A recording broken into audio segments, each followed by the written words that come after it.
Guys, last વિડીયોમાં મેં તમને કહ્યું હતું ને કે હું કંઈક નવો એક્સપિરિયન્સ કરવા જઈ રહ્યો છું, જે હું તમારી સાથે શેર કરીશ. જી હા, મેં ડિસિઝન લીધું છે મારા હેર ટ્રાન્સપ્લાન્ટ કરાવવાનું. જોઈને શોક થઈ ગયા ને? મેં હેર ટ્રાન્સપ્લાન્ટ કરાવવા જઈ રહ્યો છું અને એનો એક્સપિરિયન્સ અને મારી હેર ટ્રાન્સપ્લાન્ટ જર્ની તમારી સાથે ડિટેલમાં પણ શેર કરીશ. ફર્સ્ટ ઓફ ઓલ, મેં હેર ટ્રાન્સપ્લાન્ટ કરવાનું એટલા માટે વિચાર્યું છે કે કન્ટિન્યુ કેમેરાની સામે આવવાનું હોય અને નવા લોકોને મળવાનું હોય, જે હેર લોસના લીધે મને ખૂબ અંડર કોન્ફિડન્સ ફીલ કરાવતું હતું.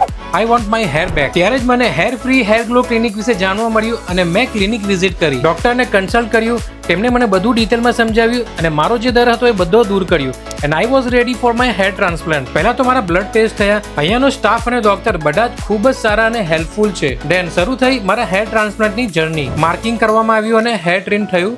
ત્યારબાદ મને સર્જરી માટે રેડી કરવામાં આવ્યું. મને ઓટીમાં લઈ ગયા. ત્યાં ડોક્ટર અને સ્ટાફ સાથે વાત કરતા કરતા અને મ્યુઝિક સાંભળતા મારી સર્જરી શરૂ થઈ. સાચે કહું તો જેટલું હું ડરી રહ્યો હતો એવું કંઈ હતું જ નહીં. ખૂબ જ ફ્રીલી અને પેનલેસ સર્જરી હતી. મારી આ સર્જરી 8 થી 10 કલાક સુધી ચાલી હતી, but all worth it. So stay tune for my hair grow journey and we'll share everything with you as well as final result.